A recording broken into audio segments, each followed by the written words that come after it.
Welcome to the NFP Podcast, where we explore the empowering world of natural family planning. I'm Amy Smith. Join me and my co-host Emily Appledorn each week. Together, we're here to dive deep into the science, the stories, and the spirituality behind NFP. Every week, we push back against the free love culture and advocate for a culture of responsible love, where intentionality and respect are at the forefront of family planning. Join us as we discuss everything from the practicalities of charting and fertility awareness to the profound impact NFP can have on relationships and communities. Whether you're new to NFP or a seasoned pro, our podcast is your go-to resource for honest conversations, expert insights, and real-life experiences. So grab a friend, settle in, and get ready to be inspired. This is the NFP Podcast.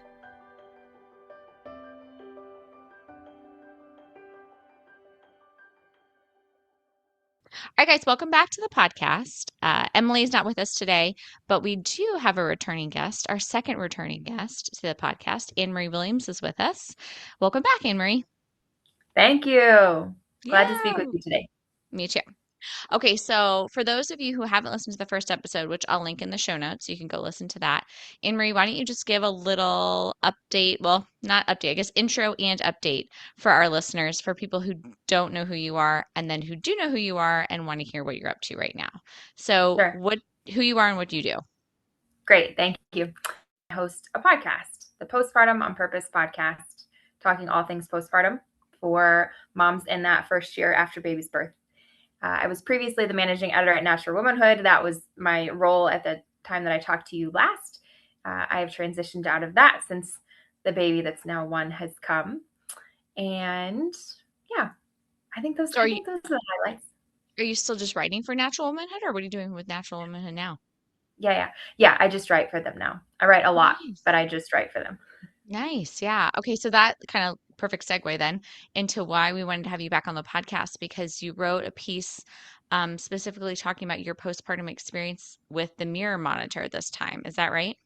Yes, that's right. Okay. I have experience with several different methods of fertility awareness and natural family planning, and I had used Creighton previously, but had some difficulty with that because of continuous mucus signs. And so when we were expecting number 4, which is now almost 3 years ago, it'll be 3 in August, I thought, let's try the Marquette Method. And so I tried out the Clear Blue Fertility Monitor, and I wanted so much to love it. I expected to love it. And I was blindsided by 2 months continuous of high readings, which in retrospect were all false because my fertility didn't return for an additional 2.5 months, I think, after it seemed like the monitor finally learned my personal threshold or baseline levels. So it was just a very frustrating period that I didn't anticipate. And then when we were expecting number 5, and I was thinking about what was fertility awareness going to look like, and honestly just monitoring for the return of my fertility after this baby, I had been hearing here and there about the Mira Monitor. And I had interviewed one of the researchers who's done a lot of work testing the Mira Monitor, Dr. Thomas Bouchard. I'd interviewed him for Natural Womanhood, specifically in regards to chemotherapy patients, because after you stop chemotherapy, you're not recommended to get pregnant for a certain amount of time because your oocyte quality, your egg quality, can be damaged for a time. And chemotherapy patients can use the Mira Monitor for fertility awareness during that time while they are needing to avoid before it's safe to try to conceive again. So I'd interviewed him about that. I was aware with the general details, the things that were similar to Clear Blue. So you test your urine every morning. With Mira, you can test multiple times a day if you want. Clear Blue, you get one shot.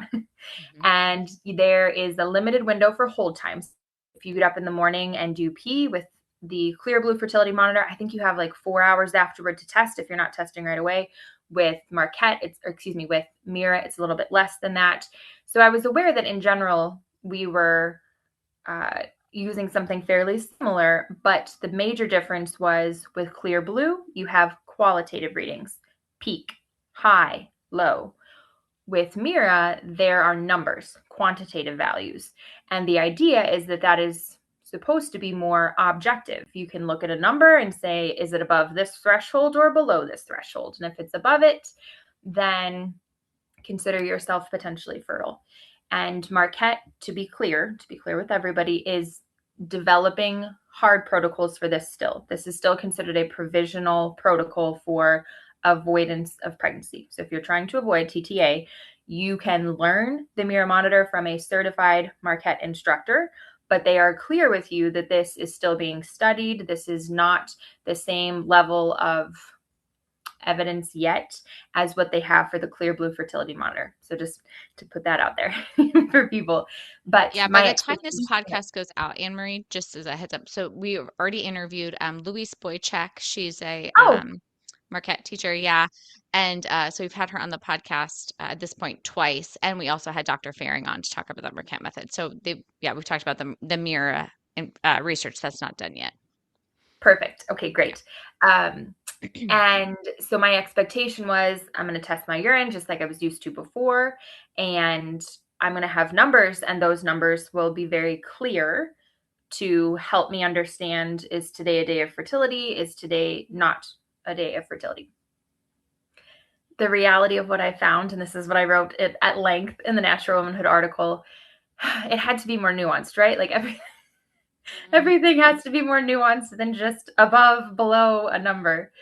And I learned that fairly early on. And the long and the short of it for Natural Womanhood, and I'm happy to go into lots more detail depending on how much you want. But the long and the short of it was, just like Clear Blue fertility, Clear Blue fertility monitor, Mira can be a very helpful tool, but it's not a magic bullet. It's not a secret, right? Like, oh, we found the secret. It still requires abstinence, particularly for moms in that first 6 months of cycling.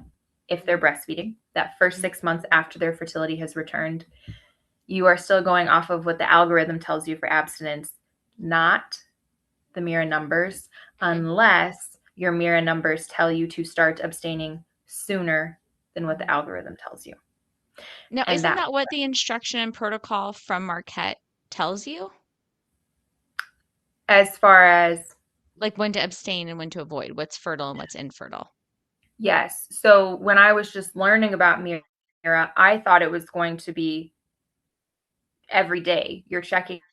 And then the Mira monitors are simply supporting that information. Does that make sense? Mm-hmm. So what you would be doing for, I believe, Clear Blue, if I'm recalling correctly, I think where it's you start abstaining on this day of the cycle for the first month, the second month, the third month, and so on. It keeps bumping back. Was sooner in your cycle that you're abstaining. That's the same story with Mira. And that was something that I did not anticipate before learning the method. Okay, gotcha. So did you stick with it? Are you still then using Mira and sticking with Marquette now? Because you're a year postpartum, right? You said your daughter's. Yeah, so I'm 1 year postpartum, and I just fully weaned my daughter at 1 year. So then you go into the first 6 months protocol after that. And then there's another protocol that'll be essentially 6 months from now.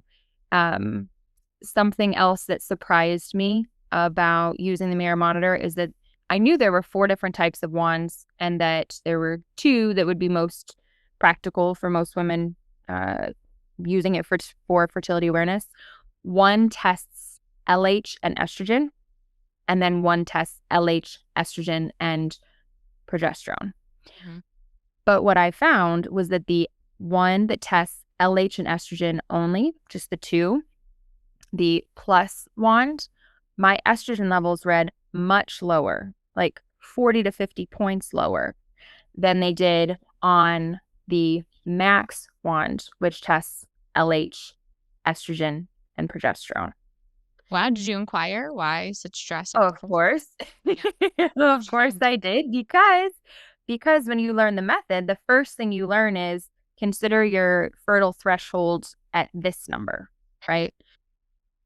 Well, if it varies by 40 or 50 points, depending on the wand you're using, how am I supposed to know how to interpret that? Right, that's huge. That was very significant a finding, I thought. And I contacted my rep, essentially, for Mira, because I had emailed them I think I was 3.5 months postpartum. And I just emailed them and I said, I would love for you to send me a monitor and a couple months worth of test sticks. And then I'm going to write this up for Natural Womanhood and then also for my podcast. I'd like to do a review as well. And they were very gracious. They emailed me back and they said, just tell us the address. So they sent me a month worth of the very fanciest sticks they have, which test for LH, FSH, estrogen, and progesterone. So I had the very fanciest sticks to begin with. Expensive.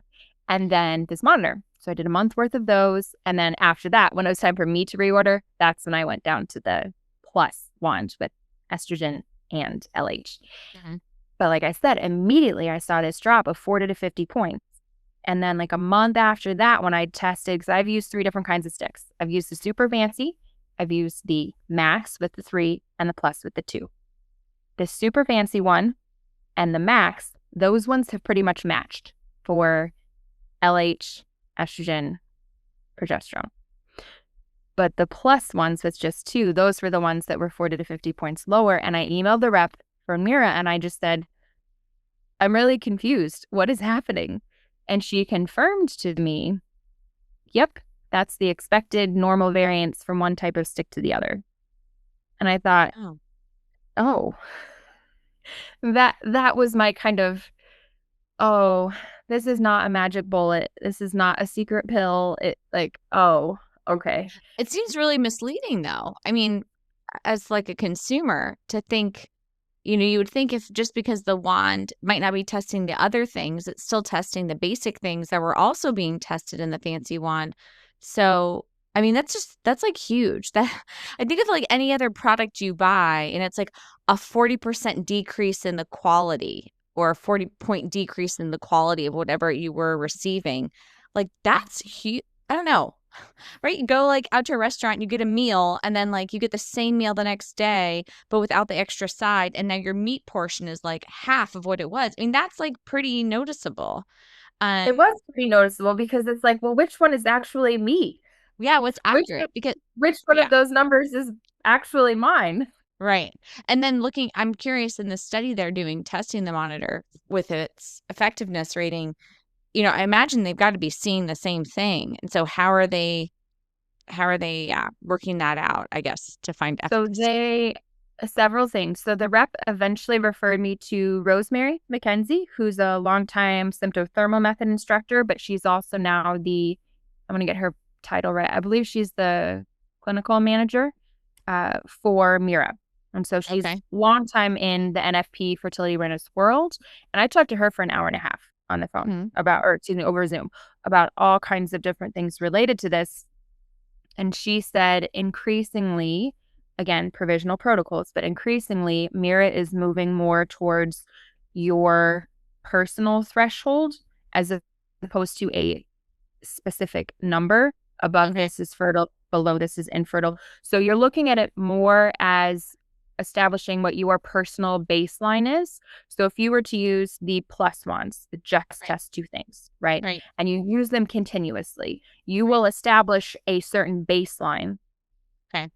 And then you will look for a significant change from that baseline. Okay. What they wouldn't recommend is that, excuse me, please, over the course of a cycle, especially like halfway, like a quarter of the way through the cycle or halfway through your luteal phase or halfway through your follicular phase, that you're just switching now. Because that's what I wanted to do. I wanted to only test with the 2 for my follicular phase because I only needed to know the progesterone, right, in my luteal phase to confirm ovulation. And I thought, well, it's cheaper to just do the 2 kind, the plus.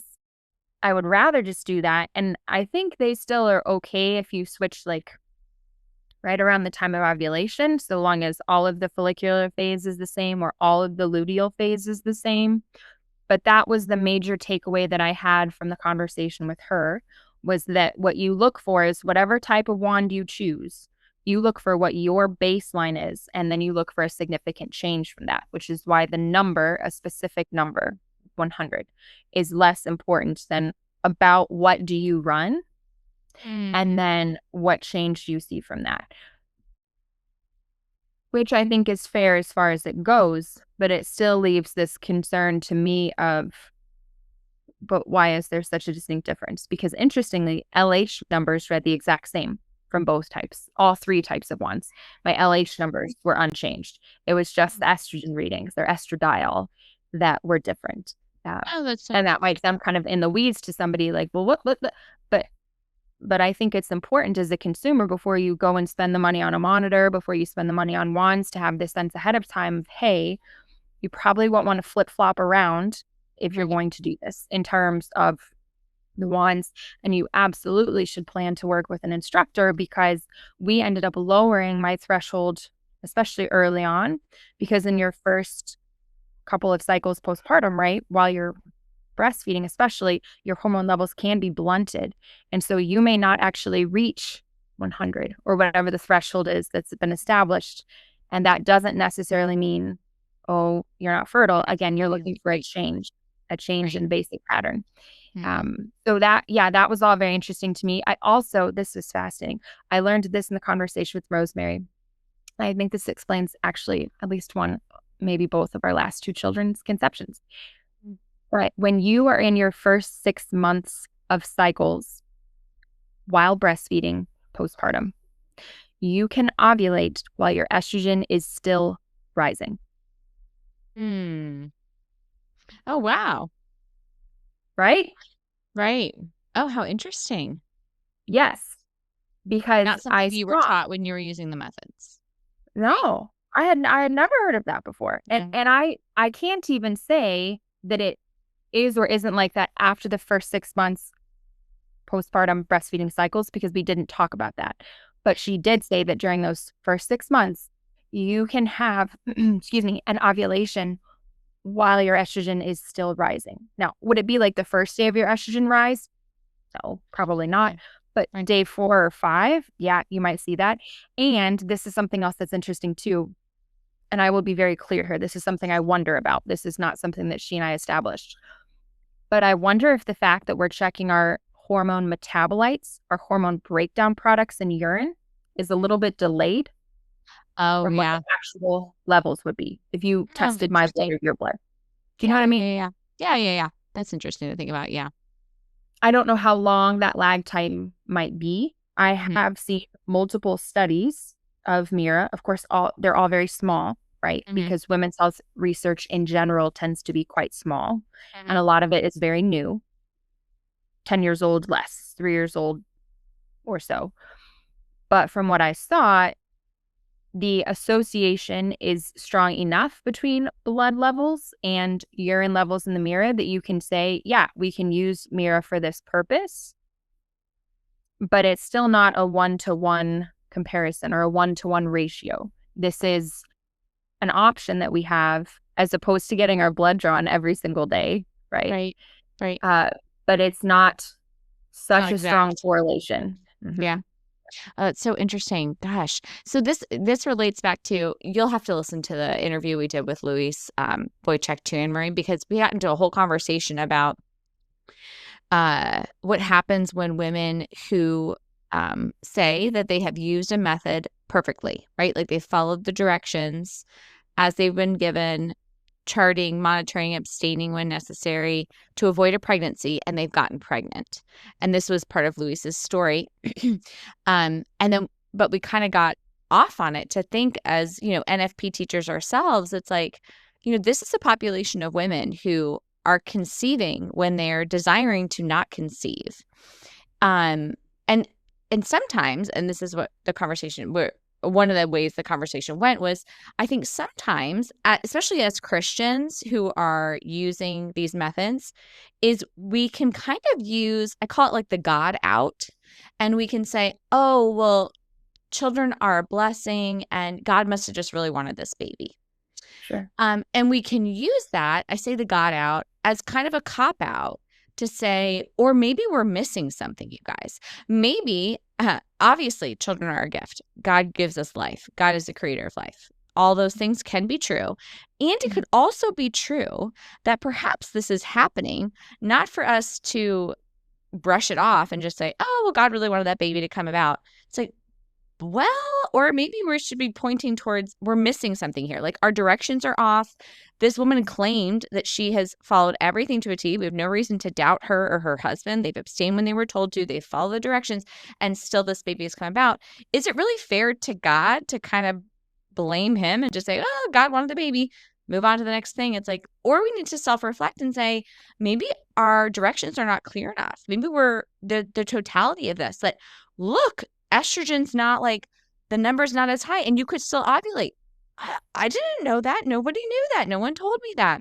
I mean, we can only follow the directions we know, and you can only give me the directions that you have formed and that based on the science and knowledge that you have as well. So we're all working, hopefully, right, with like the best that we have to give. Yes. But it's still a real situation because even if a couple is not, it's not life threatening, right? If they have a baby, it's not going to, no one's going to actually die. It'll be really stressful and hard. But that should also be like a valid reason and respected in a family when they are looking to not conceive right now for whatever reason that they have discerned is appropriate. Well, we want to honor them and not just kind of poo-poo that experience of like, well, God created life. Life's great. So children are a blessing. We'll just move on from there and don't have to look back at it. Yes. Anyway, this is just making me think about that. It's like, oh, well, we didn't, did you know that your estrogen doesn't have to reach this peak point before you ovulate? It's like, no, that would be really helpful to know so I can be informed and have more direction. So anyway, we got into quite a back and forth, Anne-Marie, and we even reached out to some medical professionals, had some interesting response. It did feel a little like our concerns weren't honored or recognized, kind of like, well, did you really check for mucus? Did you not know about the sensation? You can't see, maybe you won't see mucus, but you'll feel the sensation. To which Louise rightly responded to say like, well, I didn't know that because my instructions didn't have that in there. Like this method doesn't include that as part of their instruction. And isn't that a gaping hole in then how the method is delivered to women? Am I making sense? Absolutely. Especially because I think it's a tendency within all of us when we are questioned about something to be a little bit defensive, like, oh, but like, Sure. But here's the explanation. Like, but there's a reason for that. Right. And I understand that. And I have that inclination as well. Right. Especially about something that I've put a lot of time or effort or study into, of course, Right. But the lived reality of women who are leading full lives should not rest, I don't think, on the most persnickety adherence to the most rigid of details and well, if you miss this tiny little piece over here, boom, Right. a baby. Right. As you said, that never takes away from the miracle of life, and that life is in fact a gift and a sign of health in the body. Fertility is a sign of health, all those things. But I think we only shoot ourselves in the foot as the fertility awareness or NFP or restorative reproductive medicine world when we are not able to deliver a method that works for something like the average woman, or at least a highly motivated woman, for goodness sake. Not a woman adhering 100% perfectly. Right. But the average woman, I think we don't help to grow the movement if we are not able to sit with the discomfort of pregnancies that occur when they ought not from our best scientific knowledge. Right. Based on our understanding of it. Yeah. And I really I mean, from the faith perspective, I just really don't like, it's something that just irks me about the image it places on who we think God is. I feel like it's just such a bad thing to say something like, oh, God must have really wanted that baby. It's like my least favorite expression, Anne-Marie. I'm like, because I understand, like, I think at its core, like, that's beautiful. Like, yes, God intended a life because only God can intend life. Sure. But I don't think it's not, when it's said often, it's not said with that motivation behind it. It's often said as like, I don't know. And so, well. Right. So we'll blame it on God. And I'm just like, not that God needs me to stand up for him, but I'm just like, no, don't do that. Don't put that on God. Like, don't make God seem like that, you know? I think Because that's a then it great makes it sound yeah. like people who use NFP and we talk about open to life. It's like that, yeah, almost like that God's just gonna like surprise you with a baby sometimes. Like Almost like kind of yeah. gonna like pounce on you with a baby. Exactly. That's you. Exactly. That it's not this intimate, that it's not what the church teaches, which is there's this communion of persons. There's 3 to get married. There's you and your husband and God. And there is this open conversation, this heart to heart, like that there's something beautiful and intimate about it. It just seems very much like, well, you have a plan. I'm going to laugh about that. Just plop a baby right into your lap when you're least expecting it. And it's like, that's awful. That's so awful and not what we believe. Especially when people have the courage to not use hormonal contraception. Right. When they follow have the the church. courage to reject that and to say, I don't quite understand all the time, or this seems not quite reliable, but I'm going to trust. Right. Them not to be able to have, for that trust not to be well-founded, Right. I think is a very difficult thing. And I would love for there to be a lot more research into how women's bodies work from the secular medical world and also from the NFP world. I have heard before things like there's just no funding for that. Mm-hmm. If we're teaching methods, we have to find funding somewhere to ensure that we are providing the women who are learning from us and couples with the most up-to-date information that we have. And I don't know where the study even came from, or if it was just a finding, right? Like a secondary finding about estrogen continuing to rise. Right. That's what I was going to ask you. Like, where's that study? Because that would be interesting That's to read. something that Rosemary told me. Okay. I don't know if there's a study for that, or if this was just kind of like this is what we learned as well in the context of studying Mira. Maybe it's scientific knowledge that has been out there for other people somewhere for a long time. I have no context for that. But I am working with women's health content every single day. Right. I'm writing an article a week for Natural Womanhood. I'm reading about these things. I'm writing for other outlets as well. Mm-hmm. I've never heard of that before. Right. And I don't think our bodies should be mysteries in this way to us. Right. Yeah. What it's looking like for me, just to return to your original question or a question you had a time ago, what it's looking for me to use Mira Monitor right now. So 1 year out, my baby just turned 1. I completely weaned at her first birthday. I am in the protocol that says you are abstaining on day 6 of your cycle until the end of confirmed ovulation, right? Peak plus 4. In the Marquette Method, they use the 5th day, not the 4th day after peak day. And so since I'm going off of that, I'm actually not using the wands until I get closer to when I'm expecting to see my fertile mucus because there is a price.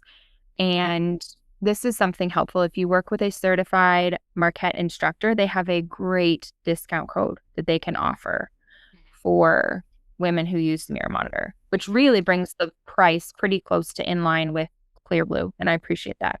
I do appreciate that investment in NFP and the fertility awareness world that Mira was able to work with them for that. So that's good.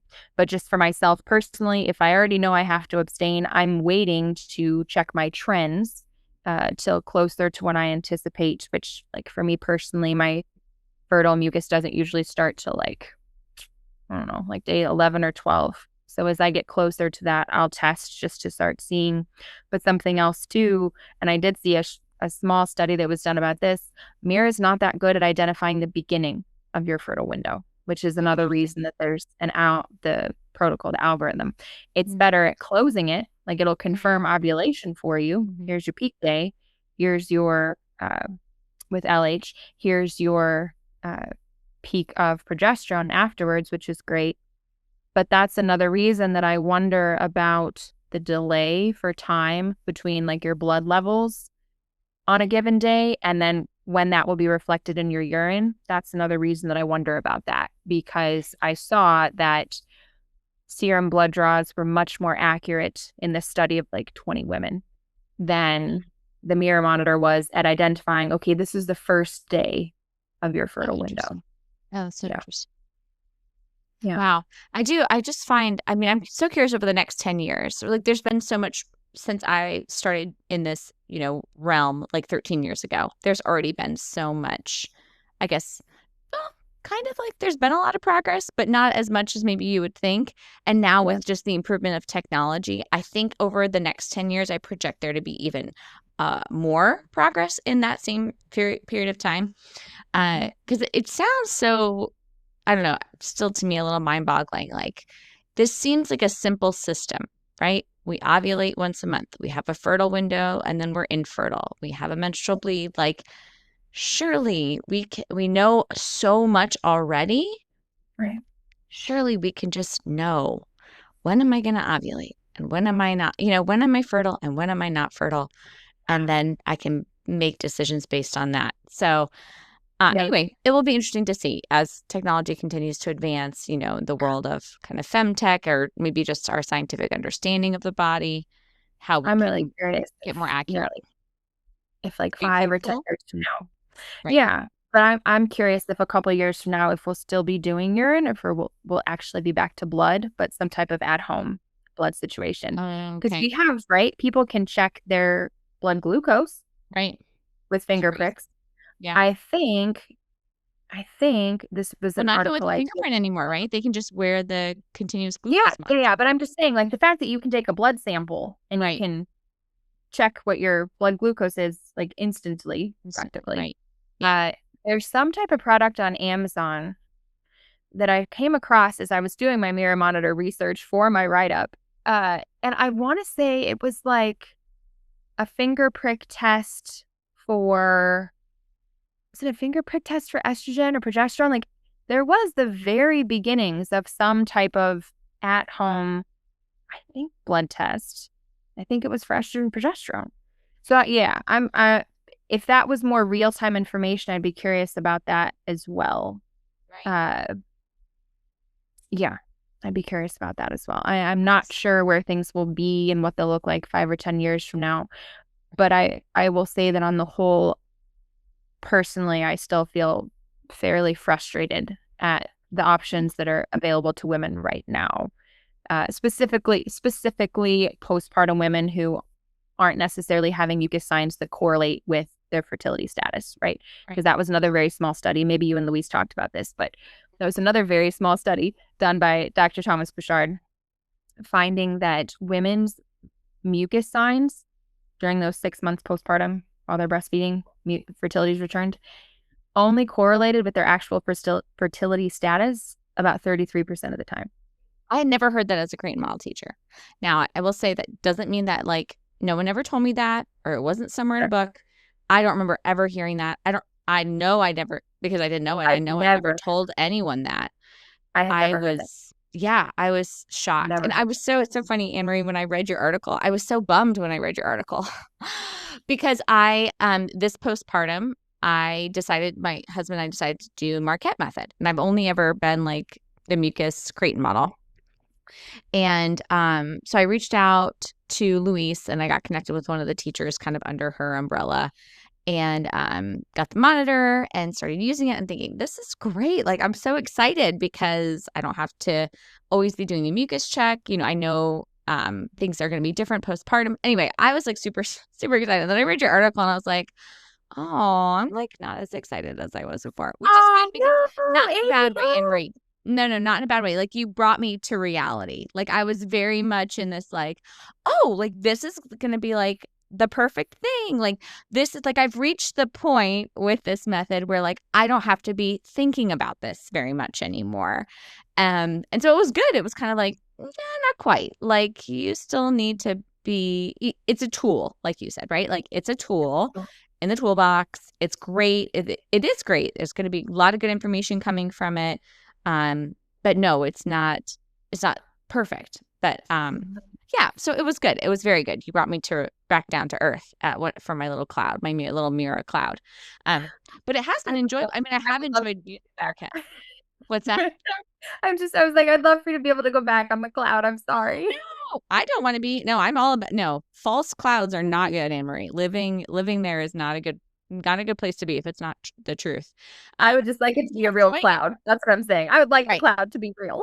Yes, to be real. Yeah, exactly. Me too. So now I'm just back into reality. Still using the Mira Monitor, but I just think in a more, informed way. And that's it. Is like just to be an informed consumer. If there's nothing, if it's not perfect, then just tell me that. But tell me what it is that's not perfect about it, so that my husband and I can then be more informed and then make different decisions. Because I think most people, and I'm speaking to, Catholic couples who use natural family planning, or other people who find their way into using natural family planning. So specifically, you are abstaining from all sexual intercourse during the fertile window. You're not using barrier methods during the fertile window. That you have this understanding, you don't have this expectation that people that are teaching you this or entering into this, that it is 100% perfect. You are more entering into this approach is very much like, I get that I have responsibility over the likelihood of conceiving or not conceiving. Like I'm taking that gauntlet up myself. I get that I'm choosing to do that. But I am hoping I'm also receiving high quality instruction, and you're not just like taking my money and lying to me. Like, tell me about my body so that way we can then make an informed choice. And tell me what you do know and what you don't know. We had a handyman over recently because we had some water issues in our basement. And we were getting to this point where he was talking about having to cut out some insulation and changing the piping. And I just stopped and I said, I just met him. And so I was like, look, he was very humble. I have to tell you this whole story, Anne-Marie, because it's funny. He was very humble. But I just turned to him and I said, look, I need to know, like, do you know what you know and what you don't know? Because I have also had people come to the house and they're like, sure, I can fix this. And then I look over and I see them like looking up on YouTube how to do something. I'm like, I could do that. So no, you don't know. And he just very patiently looked at me and kind. He was like, oh, yes. He's like, if I don't know, I will send you out. Later, I go to find out. I looked at his actual website. He could do everything. The man could build a house. Like, he knows so much stuff. So I had no worries. But it was a little like, tell me what you know, tell me what you don't know. And I think in this field, especially when we're talking about healthcare, no matter the focus of our healthcare conversation, if it's fertility or something else, like as the instructor, as the medical professional, like, again, I don't expect you to know everything. I do expect you to tell me what you don't know, though. So I can either get information elsewhere or just be comfortable with, well, this is the amount of information we have now, and then kind of make a choice from there. I think, too, so that women know if pregnancy occurs, going back to what you were saying before, if pregnancy occurs when a woman has followed all of the instructions, she can begin to feel that she failed or her body failed her. Right. I think that's not a helpful posture, which is why the more information we can give women and couples up front, even if the information is we don't know X, Y, and Z, the more information we can give them to say, here's essentially how responsible you are. Like, you're responsible for these things. But there is still a reality that apparently there are things we don't know or haven't accounted for yet sometimes. And in those situations, when pregnancy occurs, you didn't fail and your body didn't fail. I just listened to a guest testimony last night. A woman recorded her experience for the podcast. It'll run in probably a month, about having had what they thought was placenta accreta. So she had a planned C-section. She had a hysterectomy. She had to have a bladder repair. It was very invasive, very significant. And she ended up learning she didn't have placenta accreta after all. She had a uterine window instead that was very significant. But her whole first year of postpartum, that was all the information she had because that was all she was able to receive at that time. She just had this sense of like, my body failed. What if I didn't need to have, and I failed. I didn't get enough information. And then I think at the end of that year, she went back and spoke to her doctor and read through the entire pathology report of the tissue that was removed during the hysterectomy. And she asked her doctor, could I have kept my uterus? And he said, the uterine window was so large and your uterine lining so thin that it is a miracle that you did not have uterine rupture before this planned C-section. So in fact, what she believed and thought was her body failing her was her body holding up valiantly until her 34-week C-section, based on the best knowledge that they had from the imaging that they had done. And yet, what a difference, right? This bit of knowledge made. No. Right. It was the opposite of a failure. It was actually valiant. So do you think then in the world of, family planning, when we're promoting methods like natural family planning, fertility awareness, depending on how you choose to use it in your relationship, that there's somewhat overzealous? And there's a hard balance here, right? Of like, there's a fine line of like, whenever you're promoting something, right? Selling something, if you will, like you want to be zealous about it. Like it's not going to really help your marketing to say like, well, this is kind of great. It's like, no, you don't really ever say that about anything. If you're trying to sell it, you don't say it's kind of great. You say it's great. Right. And so how, especially there are a lot of great statistics about, outcomes and pregnancy outcomes for people who use, their biomarkers, monitoring their biomarkers, and then planning intercourse around that. Sure. I guess I'm curious to hear from you, Anne Marie. Like, what do you think, or how's the best approach then? What approach should we take when we're trying to present these to the wider world of honestly representing them as methods and their level of effectiveness and the demand they place on relationships? Versus, again, just like everything's great here. Sure. How do we draw that fine line? It's a hard balance. I think it depends on our audience, truthfully. I think that when we start out with couples in some type of pre-marriage counseling, whether that's a retreat or a longer relationship over 3 or 6 or 9 months, I think we present them with the information they need at the time. Right. Which is that you can use this method to achieve or avoid pregnancy. When you're ready, that level of information and detail will be available to you. But when we're first starting out and introducing it, we're leading with the woman's body is beautiful and its patterns of fertility can be understood. For most couples, I think that understanding of fertility as a gift is not information that's been given to them since their sex ed years, or since they were 3, right? Like from the very beginning, that's not what they've received. And if anything, their education has been that fertility is this sort of separate piece that we actually actively shut down as the default off switch until we're ready to let it be on, right? So it's just a very different understanding. But I think we start in marriage prep programs by communicating the goodness of fertility, that it is a sign of whole body health. And we say, we use those patterns to achieve or avoid pregnancy. When a woman becomes pregnant, right, I think we should be, while she is still pregnant, beginning to communicate to her at every visit a little bit more about what's going on inside her body. Not telling her that her baby is the size of a grapefruit. I mean telling her system by system, these are the changes that are going on in your body. You are not crazy. Your brain is remodeling. It's actually remodeling right now. And here's how your immune system is impacting these other systems in your body, so that she has a sense of empowerment and understanding over what is actually going on.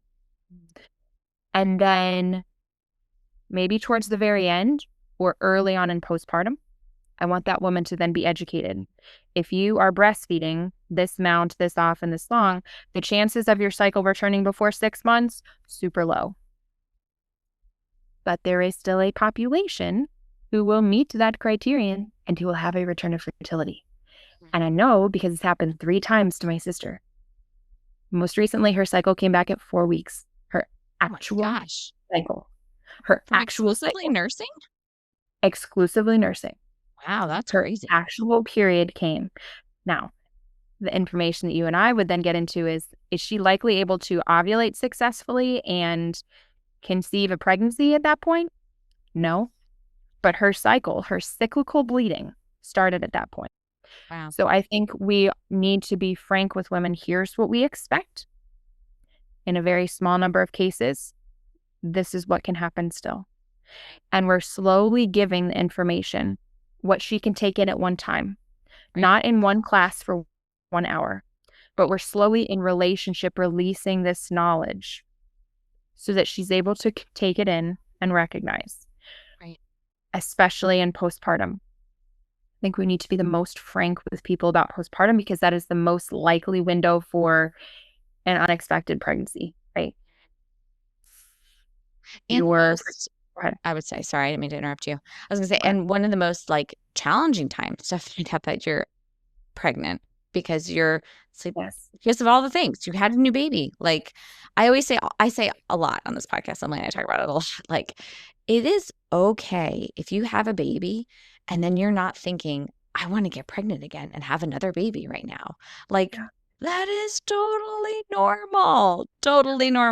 Whether it's your first baby or subsequent babies, like that's okay. That's okay. Doesn't make you bad. Doesn't make you, not a pro-life person. It makes you a normal human being. You just, especially if you're the woman, you just carried a baby for 9 months. You just birthed a baby. Now your body wants to heal from having that baby. You want to enjoy that baby. All the things. Yeah. It's really okay. So anyway, I I want think having those messages are important. when you or I sign up we put our email in something and then like we sign up for a newsletter, right? The really good ones, they're going to send us every week something. Right. Or every month. We're getting something. It's continuous touch points in that relationship, even if they're all automated. But they are continually dripping information into our inbox. Right. That we can take in small doses, in small pieces. That's what we need to be doing, I believe, for fertility awareness instructors. That's what I believe they need to be doing for their clients. I'm totally fine if it's not individualized, personalized emails. Right. But I believe that we need to give women small bits of information over time about what they can and cannot expect in bite-sized portions that they can actually receive. That's what I think. Yeah, that's great, Anne-Marie. That's really great. I'm sorry, I didn't mean to cut you off the end there too. That's perfect. I completely agree. It makes me think about Dr. Laura Bryden.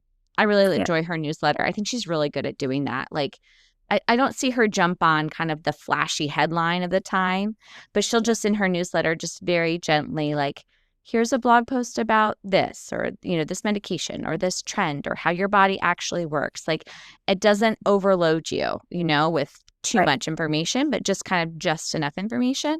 So yeah, I think that the progression sounds great. I mean, up front, like what do we want to do at the beginning? Kind of the hook is we just want to dispel misinformation. And we do want to say you can't get pregnant every day of the week, actually. There is a cycle to this. The body does make sense. There's logic here. Here's how the man's body works in relation to the female's body and all those things. Like, yes. And then as they move down the line, giving them just enough of what you need, which in a information saturated culture, it's hard to pull back that temptation of like vomiting on you or like, the fire hose of information and just say, here's what we need to know. Like, here's enough. Louise also, she's come up a lot in this podcast. Louise also mentioned that in when we were talking about the difference between the Clear Blue Monitor and the Mira Monitor, and she's still a big proponent of just the Clear Blue Monitor. And she said, because sometimes too much information, like it's just not necessary, like we could just, I think for some women, good. I think for someone that's absolutely right. A friend of mine has used Clear Blue Fertility Monitor for 5 years, I think, to avoid pregnancy. It's worked like clockwork for her. Right. She's doing great. It's not been an issue for her at all. So I also don't want to misrepresent anything either as it doesn't work for anybody ever. That's not the case. That's not the case. Yeah. I simply want to bring to the table that for some women, this experience like I had of 2 months of continuous high readings, right? What do we have to offer those women? Right. Because I could have just saved my money or just ignored it and we could have had sex as often as we wanted for 2 months and it wouldn't have made a lick of difference. Unnecessary abstinence, I also don't love. No. Love that. I think that, that could be like a whole nother podcast entitled that very thing, unnecessary abstinence. Because I think we talk about the baby part of it. There's also the bonding part of sex, right? That the marital act is for both purposes. And the bonding part's really important.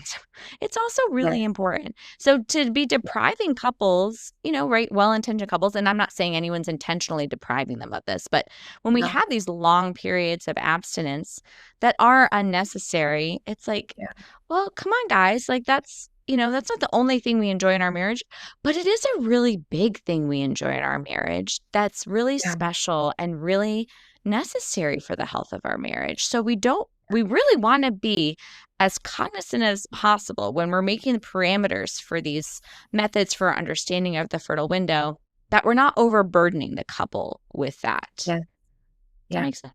Yeah. I would very, very much agree with that. My husband and I have been in this place recently of like, my libido is very healthy during our my fertile window every month. Right now, we have good reason to avoid pregnancy, and it is really difficult. It's really difficult. And he was saying like, well, but Anne-Marie, like, years ago now, we abstained for this many years in a row. It's like, look, I did not feel good at that time, and I didn't have the libido. Like it wasn't a struggle for me at that time. It was like, I'm trying to figure a lot of things out. And so I didn't even have the inclination, so to speak. I don't mean that I was like averse per se, but there was not this healthy sense of like, I just want to be with you. Like, I just want to be with you. I'm fertile. I just want to be with you. Right. And so, it was a very different ball game at that time because of that very important distinction. And now it is not easy. It's not easy. And it's something that I would like to have conversations with the women in my life about it, but like I'm further along in terms of like years of marriage, fertility awareness, knowledge, all of these things, and like a fair amount of the women that I know. So it's just not necessarily a conversation that I'm going to have with a lot of them. And then there's also an attitude of some, which is just simply not my perspective, which is we're not using anything ever. Like, and we'll just see what happens.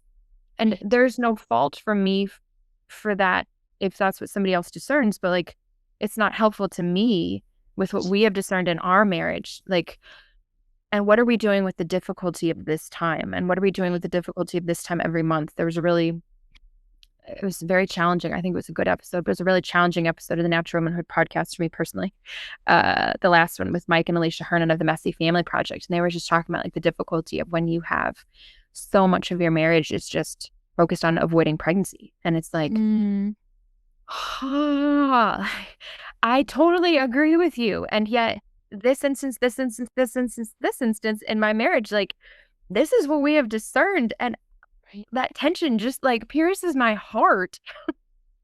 It just pierces my heart. Like, I totally agree with you. I would love to just be like, let's just assume everything's gonna be fine. Yeah, and that's not something I'm trying to ask you to answer. It's not something I'm trying to ask anybody to answer right now. It's just like that's another piece of things too. I think it's just being transparent about the fact that if you have health and a healthy libido, like this is also actually quite hard. And I don't want to unnecessarily like sanctify or I just it's hard. Right. It's hard. Right. It is very hard sometimes. And I understand that. I think for some people, just sitting with that and hearing someone share that something is hard, it's hard not to like come up with a solution or something to try to comfort. And I feel like over the years, I've just gotten so used to working with people and hearing that this is hard. I'm just like, it is hard. Like sometimes it's just affirming it. Like it is. Yeah. It's hard. Yeah. It's hard. It will pass. It's hard. I mean, there's nothing. I kind of like taking off that, that invisible sense of responsibility maybe someone has to like caretake or fix it. And it's like, I can't. It's just, it's a hard experience. There can be beautiful things in the hard. There's beautiful things in the hard, but it still can just be hard. So, and I think in your podcast, so everyone go and listen to Anne-Marie's podcast too, because all about the postpartum time. And I think you're just really wonderful at communicating that recognizing the heart, acknowledging, the heart of that mom that in that season, that there are a lot of avenues of adding to your family that can be challenging, but there's also really so much beauty to be found in that too. So Yeah. we don't just stop at that either. No. Yeah, there's always good to come about. So, okay. On that note, I'm going to link to all the things that Anne-Marie shared in the show notes. Anything else you want to share with our listeners, Anne-Marie, before we go? No, I mean, I just appreciate your time. Yeah, it was so great. I love talking to you. That's why I'm like so cognizant of our time. I'm like, okay, I want to really respect your time because I could just keep going. And my husband did the same thing. He's like, please be done when you say you're going to be done. I'm like, I enjoy everyone we have on. I want to keep talking to them. So, okay, so yes. What's your handle on Instagram?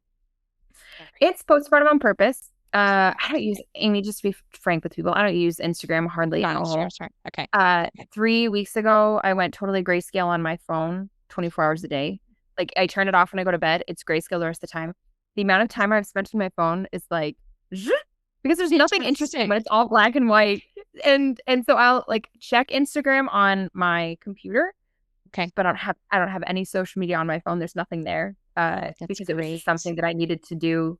Yeah. To be more present to my family. I needed. That's so great. Do that. Now I'm obsessed with Instagram. I'm going to have to get to there some point, I'm sure, one day. But right now I'm loving it. Anyway, so it's at Postpartum on Purpose on Instagram, and then the website is postpartumonpurpose.com. And I've got the podcast you can listen to there or on any of the players, but then I've also got a blog where I'll repost articles that I write for people, and then I'll do full show notes for every episode. So every single thing that I mention in that episode, it's in there along with related episodes, all of that. There's always a blog post for every episode as well on the website. Okay, so I'll post the website below in the show notes too. And then did I see, were you on Abby Halberstadt's? Did I say her last name? That's so cool, Anne-Marie. I thought I saw it on YouTube. I was like, it was so cool. Anne-Marie, that's awesome. Oh my gosh, how did she hear about you? Was it from Natural Womanhood or from your podcast? No, I sent her a message. Amy, I sent a message to her and was just like, I scrolled through all 400 episodes of your podcast. I don't see one on postpartum. Here's my perspective in 3 sentences. Is this a conversation worth having? And it just like sent it off into the nothingness, right? Yeah. And the next day I got a message from a member, like her admin or whomever, and she's like, yes, can you do this date at this time? So cool. That's so cool, Anne-Marie. And kind of shocking, very ironic actually, because she has so many kids that she's never done an episode on postpartum. Right. And I told her, like, I'm certain that you have just weaved your knowledge into your episodes for years now. Right. But would it be worth having a specific conversation about postpartum? Yeah. And she said, that's so great. Good for you. Doing great work, Anne-Marie. That's awesome. Thank you. Okay. So everyone go check her out. And I'm sure I'll find another reason to have you back on the podcast at some point. So I would love that. Thanks, Anne-Marie. Take care. All right. Take care. Bye. That wraps up another episode of the NFP Podcast. Thank you so much for joining us today. We hope you found our discussion enlightening and empowering. Don't forget to subscribe so you never miss an episode. We'd love to hear from you. Please connect with us by sending us an email with your questions and stories to thenfpshow@gmail.com. We'll be back next week with more insights, tips, and heartfelt conversations about natural family planning. Until then, love responsibly.